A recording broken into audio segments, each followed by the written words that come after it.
is Jason J. Rock Houston, and once again, you're listening to Remembering Woodstock. And along for the ride, as usual, is my co-host and partner in crime, Vince Lupo, who is now the former member, drummer to be precise, of Mick Adams and the Stones, which is a great Los Angeles-based Rolling Stones tribute band. And Vince, you want to take it away, and we'll let you take it from there. Well, the only means by saying former was that I'm a casualty of COVID. These things happen in life. Yeah. It's not the end of the world, and you just keep going forward. And as far as availability goes, as long as I'm healthy, I'm available. And before we get into the main topic of discussion, if you don't mind discussing, because I know you were sharing on your Facebook the other day that you have, speaking of COVID, you've received the first shot for your vaccine. Is that correct, Vince? And how's that been going? That's right. And in fact, I had given 3 updates. One on the first day that we got it, and then the following 2 days. Just people were interested in the effects and the after effects and all that stuff. Well, everything went really good. My wife and I had it done together. Yeah, great. And we had a little bit of a sore arm. I understand there's a little trick to reducing soreness in your arm by holding your arm behind your back. Oh, okay. So, just stretch it behind your back, and then just kind of let it dangle loose after that, after the shot's going. And you'll have less of that effect. As far as I'm concerned, any other after effects? None. Oh, wow. Never got a sniffle, never really felt totally run down. None of that. I didn't have any body soreness or aches or pains or any of the usual stuff that you might have after a flu shot. Yeah. But my wife had a little bit of soreness in her muscles for a couple of days, but she's totally fine. And now we're waiting for shot number 2. And shot number 2, the people I had it done at, which is Sharp in San Diego, will send us an email when we are ready to get our next shot, and then we have a few dates to choose from and go on from there. So we won't miss the timeliness of the second shot. And it was a Pfizer shot, so everything is good here. And once I'm done with the second shot and wait about a month, we'll be pretty much protected, and I'm ready to get back out there raring to go. And in regards to that, I mean, that's good to hear, especially being a drummer and, having to use your physical body and that. So, being that you've been off the road for a while now and been kind of down like a lot of musicians, I'm curious, in that downtime, do you continue to, practice and everything? Sparingly, but when we get to the end of that month, about after I take the second shot, I'll go at it 2-3 days a week just to get into playing shape, an hour or 2 a day. Oh, cool. Get in playing shape again, and that won't take that long because I used to be a workout guy. Yeah. And when you work out, your muscles retain a memory, so I should be able to snap back pretty soon. I played some real sporadic shows going back last year, and I could tell I was tiring just a little bit, but in my arms, not in my legs, or not in my breathing, because I still get out there and I do power walking and stuff like that. So aerobically, I was fine. So it was the muscles in my arm that kind of let me down in the last 10-15 minutes of the entire night. But other than that, I think I'm going to be good to go. Solid. That's good to hear. And before we get into today's show, the last thing I kind of want to just kind of put out there, sadly today, has nothing to do with what we're talking about or music, but entertainment-wise, sadly, anybody who's a fan of a TV show, Saved by the Bell, Dustin Diamond from the cast who played Screech, he sadly, who was diagnosed with cancer only 3 weeks ago, it spread all through his body and he's passed on. So we just want to kind of, say rest in peace, Dustin. And absolutely, that's right. And getting into today's show now, remembering Woodstock. Over the holidays, Leslie West, the lead singer and the guitar player from Mountain, who, of course, played the Woodstock event, he passed away. And so today, we're going to be talking about Mountain anyways, but I thought it was kind of fitting, being that Leslie just passed, because Mountain is one of those bands, and I know you were sharing with me, Vince, that you're aware of who they are, but you weren't like a huge fan. And see, that's the thing. People either love this band or they hated them. Now, I've heard people kind of describe Mountain as kind of a hard rock, kind kind of even metal version of Cream, because that was a band that really influenced Leslie West. Cream. He wanted to kind of be a harder edged kind of version of Cream. And if you go on the official Woodstock page, you look under 1969, go to the Mountain section, and it talks about them playing the event. And even back then, this was only their fourth show at Woodstock, and they were kind of described as like a heavier edged Cream. And I know you've been kind of looking into Mountain and prepping for a show day, so let's share your kind of experience with Mountain and Leslie West. Well, with West, before Mountain, he was in a band they're from Long Island. Yeah. Which is where I'm from. And his first band was called The Vagrants. And they happened to be on the bill of the very first concert that I had ever seen in my life. Wow. The headliner was the Rascals. Oh, wow. Just Groovin' had just come out as a hit. Before them was Vanilla Fudge, who I loved, so I knew everything from them. And before them was the Vagrants. And before them was Billy Joel's first band. Wow, what a lineup, huh? I mean, yeah, it was a great lineup when you think about it. Yeah. You know, and so that's my first foray into that. I'm going to go forward, skip over this, and go forward in time. Yeah. Okay. He was also then a semi-regular guest on the Howard Stern show. Oh wow, yeah. In the 80s in New York. So I'm assuming Leslie still lived in New York. He had the Long Island accent, as thick as could be. Yeah. And had that big personality on the radio, and he talked like he sang. Had that rough gravel in his voice. Yeah. And was a funny guy, very intense interview. To get back to this, I love Cream. Yeah. And the difference between Mountain and... We're going to talk about the difference between Mountain and Cream first before we get into today. Sure. Well, Cream, to me, and to many of us, pardon me, think of Cream as a quintessential three-piece blues rock band, but extremely talented players, as we know. Oh, yeah. Extremely talented. So they were pretty much the first super group. I mean, Cream, I think, even predates Led Zeppelin. I mean, that's like how classic these guys were, you know, as far as classic. If they do, it was about a year or so. Yeah. But that's it. Yeah. And Zeppelin, we know, come from arms of groups that go back, especially John Mayall. Yeah, the Yardbirds. And the Yardbirds and all that stuff, they all come back from over there and then forward. So it turns out, by researching all of this and knowing Felix Pappalardi, oh yeah, was the producer for Cream. He loved Jack Bruce as a player and a singer. Yeah. And I'm going to point that one song, which is song 3 on their set, which was known then. It was a song that was out then, called A Theme from an Imaginary Western. Oh yeah. And Pappalardi sang it. It sounds like Jack Bruce singing it. The tone on his bass throughout the show, because I listened to all the tracks, throughout the show, has that same fuzzy, dirty... I mean, he's like a Jack Bruce clone. Yeah.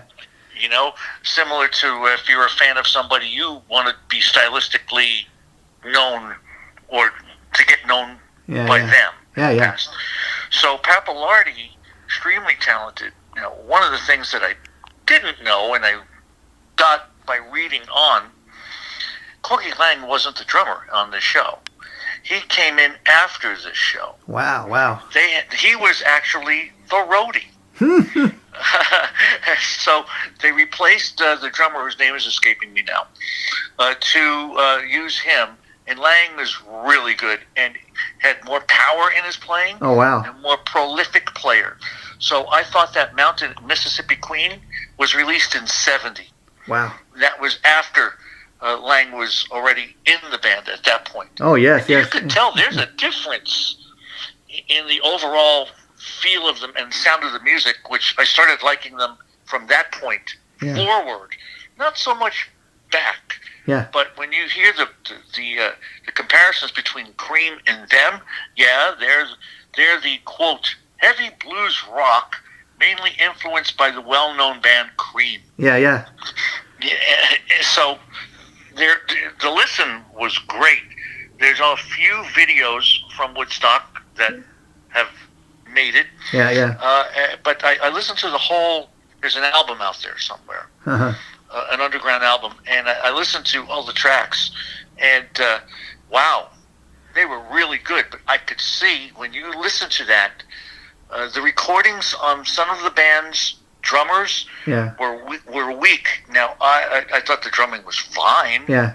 But it didn't have that drive. I mean, this band needs that drummer to have that drive, and that's where Lang, Laing.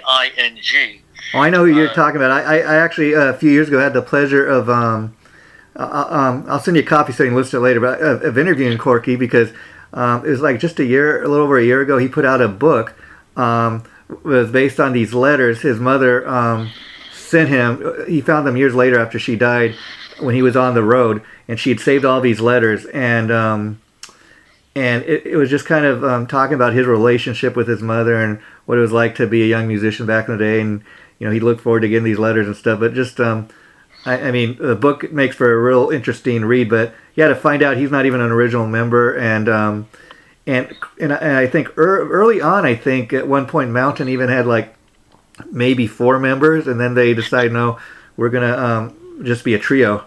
That's right. I'm glad you picked up on it. Yeah. So just to go through some of these tracks, the first track that they did was Blood of the Sun. Wow. And that's kind of a more move-along rocker. But before they come on, before they get announced by Chip Monk, wow. Love that. they're fiddling a little bit on their instruments. You hear a little bass, you hear a little of the guitar, then you hear some keyboards, and I went, wait a minute. So they had a keyboard player that they must have dumped after this show. Yeah. Or maybe he was part of the band and they just used him for the show to fill out the sound. Because for the most part, if you research online, I've seen for most of the history, they're like a 3-piece band but and I forget what year we're talking here, but there were a few pictures where it was maybe like a 4th guy in the band, but like you said, the band lineup everybody came to know was Leslie, Felix, and Corky. That was the Mountain. Right. Yeah. Corky was more the end of 69, the beginning of 70. There must have been, the 4 of them must have been in 69 because it says that this was only their 4th show. Yeah. More of the research reveals that they started around 9 p.m. Yeah. Well, I was there at 9 p.m., but on a Sunday. Okay. Now, 9 p.m., they have to understand this. 9 p.m., the sun was already down.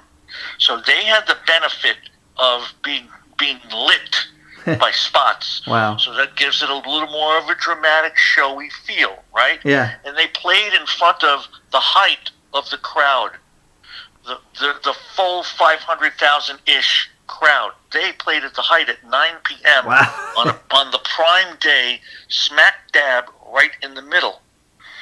Now, sidebar. Yeah. Sidebar. As a person had done a lot of these festivals for tribute bands, we always like to be the middle act. Okay. Yeah. Not the last, the headliner at the last. You can lose people there. Not the first. People haven't arrived yet, but smack dab right in the middle of let's say 3 groups. Yeah. 3 or 4. You want to be either second or third in 4 groups or right in the middle. Yeah. There's 3 groups.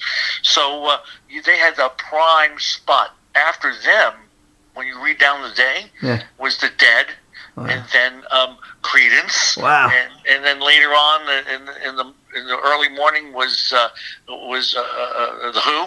Wow. So they were when you read the earlier part of who was on that day, the Incredible String Band, and guys like that, Canned Heat, Keith Hartley Band, John Sebastian, and such. They were a name, and they opened up that house. I mean, they rocked it. Yeah, and Vince, what's so interesting is I know a little bit about doing the research and kind of being a fan myself about the formation of Mountain. I mean, actually, I was interested to find out. Like right after Woodstock, Leslie West put out this solo album. It was simply titled Mountain. I guess that's how they came up with the name for the band. And I think it was his nickname, but I could be wrong. Well, I did get that. I do have the album I'm talking about. There's actually an album called Mountain, and then the band came the band came later. But in any event, what's interesting, if you listen to that album, it sounds nothing like Mountain. If you listen to some of the stuff on that, there's a little of everything. There's a little kind of hard rock. There's stuff that's on there almost kind of R&B, if you can believe that. And the guy's voice was just, it was equally amazing as his guitar playing. And what interests me, if you start with that album, kind of go on to the later Mountain albums, they of course became more kind of heavier and more hard rock. But to see where he kind of started out in his career to what he became is just amazing. It really is. What was cool was that when they even got to play one of the long-running songs that all blues bands play at some point of their existence, I played it a gazillion times, Stormy Monday. Everybody's played it, you know? And when you listen to their version, there's a little twist when you're hearing the way they do it. It's traditional, yet it's not traditional. Yeah. Very much into that heavy blues rock thing, you know? Yeah. In that very next track, Theme from an Imaginary Western, he throws it over to Felix, who was known as the other lead singer. Yeah. Who has that sweet Jack Bruce type voice. And it's a beautiful song. If you ever really take the time to listen to the song, it's a great song. Was great then, it's still great. Yeah. And then and so on. His voice, Leslie's, had that raw blues thing going on. Yeah. So the two of them complemented each other really well. Not much in the way of harmony. Yeah. But you could change the tone of a set by throwing a song over to Pappalardi, who was a genius actually. Oh yeah. Guy was great. If you're on the Woodstock website, which I am right now, I'm looking at the picture behind the page, and there's the keyboard player. Well, okay, yeah. Wow. So and they did some really cool stuff. It's all over the map as far as style goes. Yeah. But it's all rooted in that blues. Heavy blues rock. Yeah. And cream blues rock, you know. Yeah, and it's amazing because too, like if you look at the songs they played, of all the songs we've been talking about, the only one they played that day was theme from Imaginary Western, but they didn't even because like you said, the song didn't even come out till a year later. Mississippi Queen, the song everybody knows them for, it was a big hit. I mean, they played the Woodstock event before they even had that, kind of a breakout hit even, but it would be like a year later. Right. Fourth show only, 500,000 people that you're in front of. Just before that, we briefly talked about Crosby, Stills, and Nash. Yeah. First show ever live. That must have been scary as hell. Yeah, and it's amazing if you look at some of those bands that played Woodstock. I mean, I was on the Woodstock page today, kind of prepping for today's show we're doing, and you mentioned a band called the String Band or something, and I'm like, I've never even heard of this band. And then we've also, over the course of remembering Woodstock, we've talked about every from Creedence to the Who. And these are bands, of course, and Mountain we're talking about today, and these are bands that there's a huge percentage of people that know who those bands are. So when you go back all the way to 1969, it's just amazing that many of these bands that played Woodstock, they went on to bigger and better thing, and even a band like Mountain, it's amazing to sit here and think, they're this year, like, they're celebrating 50 years, of their band, so to speak, of their music, right. Like a lot of these bands, and then you have a band like the String Band that's like, not as many people have heard of them, or it's like kind of whatever happened to them, you know what I mean? Right. Let me fill you in. At the top of that day was a band called Quill, who nobody heard of. Yeah. And they were supposed to be a Northeast club band, So they hadn't been much more older than I was. Wow. But playing clubs, and got to open day 2. Wow. Surprise. Yeah. They must have been shocked. A feather in their cap. Oh, yeah. And the Incredible String Band was one of those groups, really good, by the way. Yeah. Really good. But the thing with them, they were of that deep cut FM stuff. Yeah. We had WNEW with all Yeah. the great people who were on then, Scott Muni, many others, and they would play stuff like Incredible String Band like late at night. Yeah. So you didn't hear it unless you're a listener. You kind of got over it. They were supposed to be tremendous live. I never saw them live. Wow. Yeah. But they were supposed to be one of those bands that were just a little, very creative Yeah. and known, but you knew them like as a college touring group, Yeah. that kind of thing. Getting back to Mountain, they must have been a fun band to be around. Oh, yeah. Very intense. West he was a character. And on Stern, he was a character. And you mentioned Jack Bruce, who of course was a bass player in Cream. And I don't know if you're aware of this, but you can go online and check this out later. But Leslie West and Corky Lang, they had like a super group. I think it was called West Lang and Bruce, and they put out about 2 or 3 studio albums, and it's pretty good sounding, kind of classic rock stuff. It sounds a little different from Mountain. It's, even though you got Corky and Leslie in the band along with Jack Bruce, it's maybe a little poppier than what they were doing in Mountain. But it's kind of your classic rock stuff. If you dig that, like from the '70s, and it's a lot of people kind of miss that. But if you get a chance to check it out, it's really well worth the wait. Checking it out. I did hear some stuff back in the day. Yeah. And I have a question for you, something that you may know I'm not aware of without doing some research. Yeah. Was this before or after Corky passed?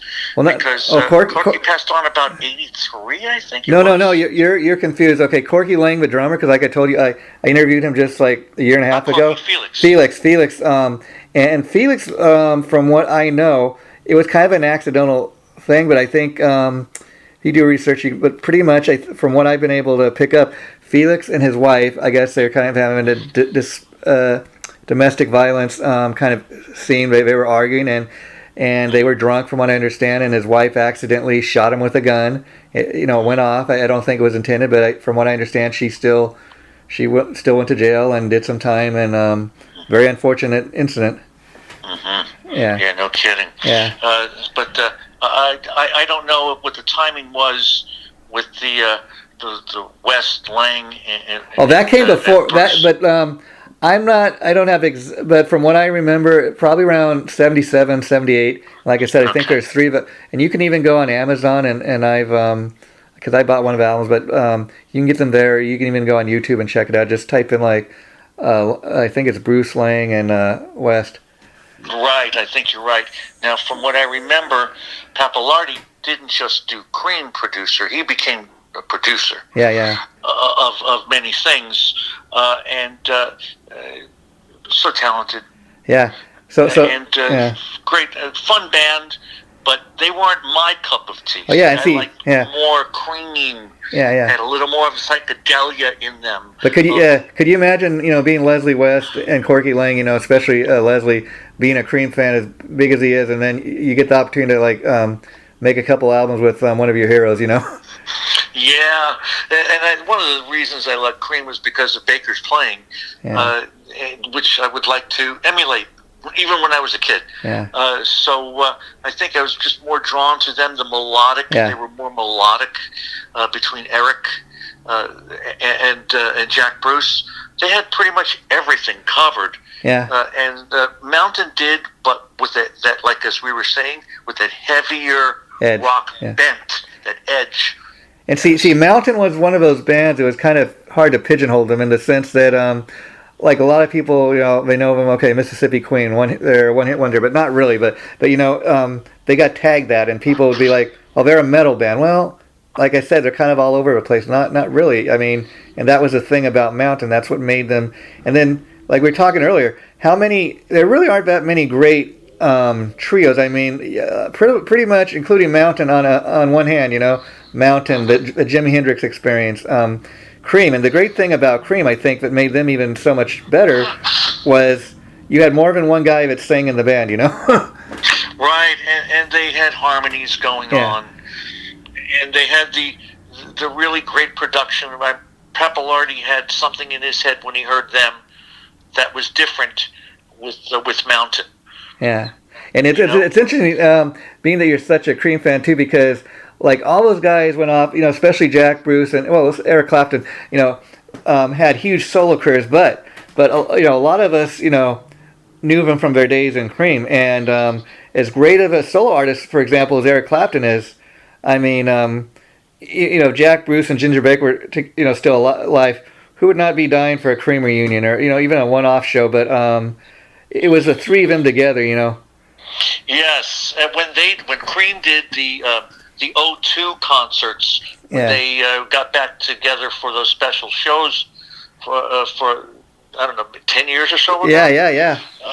And they were great, and it was disappointing. It was heartbreaking, is the right word, to see Jack sitting on a stool. Yeah. Playing. It was heartbreaking, because it was just tough to watch, but great to see them do it again. And then on the flip side of that, I would imagine too, as awful as that is to see, I mean, it's kind of shows they had that attitude. Well, the show must go on. Anything to make sure the show goes on. I mean, again, but they had that attitude. That's absolutely right. They were special. Let's face it, they're still special. Never be another band like that, No, that's why Mountain was Cream heavy Cream. Yeah, that's why. Could you imagine Eric Clapton going out there and getting two other guys and trying to call it Cream? The fans would just tear him apart. Yeah. But I enjoy Mountain. They just weren't for me. Yeah. There was so much music exploding that they were like almost a throwback to try to get into the future. They were backwards but forwards. Yeah. They I don't know. That's all. They were one of those bands that they had potential. They could have been much bigger maybe than what they were, but for whatever reason they just didn't explode in a big way. I mean, we're sitting here talking about them 50 years later, about their performance at Woodstock, about the fact that Leslie West recently passed, that he's done all these things. But see, the other thing is, even when Felix died, and then for many years Leslie West carried on as Mountain, but it really was he had other guys come in the band, and but then again, in a way, I guess you could say he was Mountain. He was a frontman, the guitar player, the voice. When people think of Mountain, probably the first name they think of is Leslie West. Not in every case, but you know what I mean. He's kind of a face of the band, and so that's part of the reason he was able to kind of carry on all these years. But along with carrying on his Mountain, he released several solo albums over the years. And the thing with his solo albums is he was able to kind of go outside of the box, and he didn't have to be the guitar hero all the time. He didn't have to be, this has to sound very much like what Mountain. He could go outside and he could do whatever he wanted on those solo albums. Yes, and I think some people think of Mississippi Queen of them being a one-hit wonder. Yeah. Not true, of course. Yeah. Not true at all. But it was their one big hit. Leslie West, Mountain, Mississippi Queen. Basically, for most people, that's it. Oh yeah, and that is so true. And I dare anybody to go online and kind of research this stuff, and you'll find probably a lot more songs that you're even aware they did, or oh yeah, I heard that one or two times on the radio. But you're right, Mississippi Queen. That's what they are known for, and part of the reason Leslie West was able to have such a legacy, not just the great musician he was, but again, because I know for a fact, like you said, growing up being a fan myself over the years, I can't tell you how many times I heard him on the Howard Stern show, and I just posted something I found on YouTube where Howard Stern was talking about how Leslie West and him were such good friends over the years, and he's like, oh, my friend Leslie West just died, and he talked about being a kid before Howard Stern was ever anybody, and he's on the radio, and he's like, man, that's the music I grew up listening to, and he said, me and this guy became friends, and he was just such a cool guy. So he's saying it went even beyond the music, and we can't end the show today, Vince, without me pointing this out. The other thing that made Leslie West such a cool musician was, over the years, he wasn't one of these guys that did not, look like a rock star, but because he had that talent, singing and writing great songs and playing the guitar, people paid attention to what he was doing. And over the course of his years, I think starting like in the 80s, he started battling with diabetes, and his weight was going up and down. But like just 2 or 3 years ago, his one of the things he was dealing with because of diabetes, he had to get one of his legs amputated, and he was still going on stage in a wheelchair. No, mind you, performing. He'd sit his guitar on his lap, and he was still performing to live audiences. I thought, man, what an inspiration! Now there, talking about the show must go on attitude. I mean, there's a guy that, I mean, what an inspiration. That's right. That's right. He was funny. Yeah. Stern and him just really hit it off. There is much more to him than met the eye. Yeah. One song I just want to point out before we end up is one that was their 8th song called "Dreams of Milk and Honey." Oh yeah. On here it says Slash guitar solo. Now dig this. The song is 16 minutes long. Oh wow, yeah. The song is 16 minutes long. All right. Yeah. Well, the first almost 6 minutes is the song, and the last 2 minutes is bringing back the song, and the other minutes in between is all a guitar solo. 1969 guitar solos, drum solos, and this was the perfect example of sitting through a long solo. When I listened to the solo, and some of the stuff is repetitive, but a lot of it is very inventive.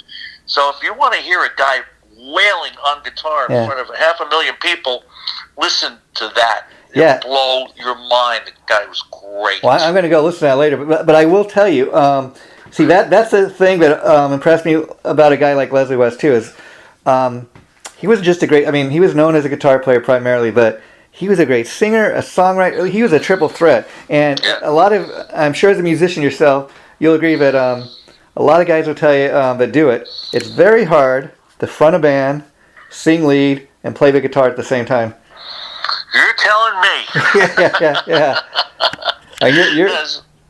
You're the guy who plays the drums. You sit in the backstage. You watch everybody else, but you got to keep the rhythm going too. Well, it's not only that, but in just about every band over the last 30 years or so, I've been music director of directing a band from behind the drum set. Oh wow, yeah. And then before those, teaching harmonies. Sitting down, listening, picking stuff out, doing all of these the tasks of what most people go, I don't know. Yeah. What should we do? And it's just because I just wanted to make something as good in my mind as I could for somebody that's the way life dealt that to me. Yeah. But yes, when you have somebody like that in the workings of the band, that makes things go, I think, quite a bit smoother. And like you said, it was the 3 guys together, especially Corky, Leslie, and Felix. But I think too, the reason it would have been a much different band. Let's say if Leslie West had died early in the band's career instead of Felix. I mean, see, again, Leslie was the voice, the main voice, the main songwriter, and it would have been a very different band. And I think that's why early on they saw, like, even what you're saying about playing the one song at Woodstock, the 8th song, and that huge guitar solo for 16 minutes. Okay, nobody was really paying too much attention to the keyboard player. Probably, okay. There's, and then like you said, there's these great, not too many, but I could list like Grand Funk, Cream, The Who, Mountain, great trios. I mean, and even today, there's not too many of those, but those are the bands that kind of really stand out. 50 years later. It's funny that you say The Who is really a quartet, but as a trio, but musically as a trio, yes, and I couldn't agree with you more. To me, they still seem like a trio. Yeah, I mean, in a way. I kind of said that because I read this stuff over the years about because I'm a huge Who fan like you, and I think of them as a 4-piece band, but guys that are musicians and people I've interviewed and just talked to and read about the band, they say no, they're really, Roger Daltrey's kind of the voice, but it's those other 3 guys. That's really a trio. Yeah, he was Pete's voice. Yeah, which is so true. Because and it's interesting because I think Pete Townsend huge talent too, kind of like we're talking about, but much huger. I mean, look at his songwriting. Look at all those great classic Who tracks.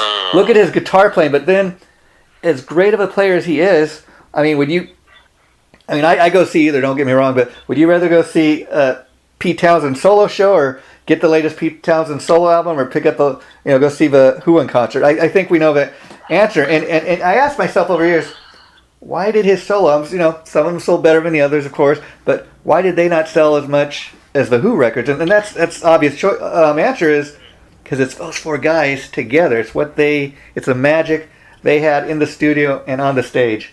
That's true. And remember, it's always about the song. Yeah. The songwriting is the crux. Without the song, you ain't got nothing. Yeah. So what do you want to do next time? Well, next time I wanted, because I know what a huge Janis Joplin fan you mentioned to me you are, and then I've been reading stuff online that 2021 marks the 50th anniversary of a lot of great albums. Janis Joplin's Pearl being one of them, and so I would like to kind of talk about Janis not just appearing at Woodstock, but we could intertwine that with the 50th anniversary of that album and kind of what you think. And then I also was seeing another album that turns 50 this year. We can kind of do it separately if you want, Vince, but on a separate show. But I would like to also, being that you kind of known for playing Rolling Stones songs, Sticky Fingers turns 50 this year. All right, how many days have you got? Oh, yeah, well, you laugh, my friend, but I'm going to tell you, this is the show we did today. This is the 11th episode we've done of Remembering Woodstock, if you can even believe that. So we've got enough, by the time we do the next Janis Joplin show, we're going to have enough shows to post just for this year alone, if you can dig that. So, I mean, great. we've taken this even further than what we initially had planned. So, yeah, thanks so much for doing this, Vince, and I will be in touch. Take care, my friend. You're welcome, and thank you very much. Okay, bye-bye. Bye, Take everyone.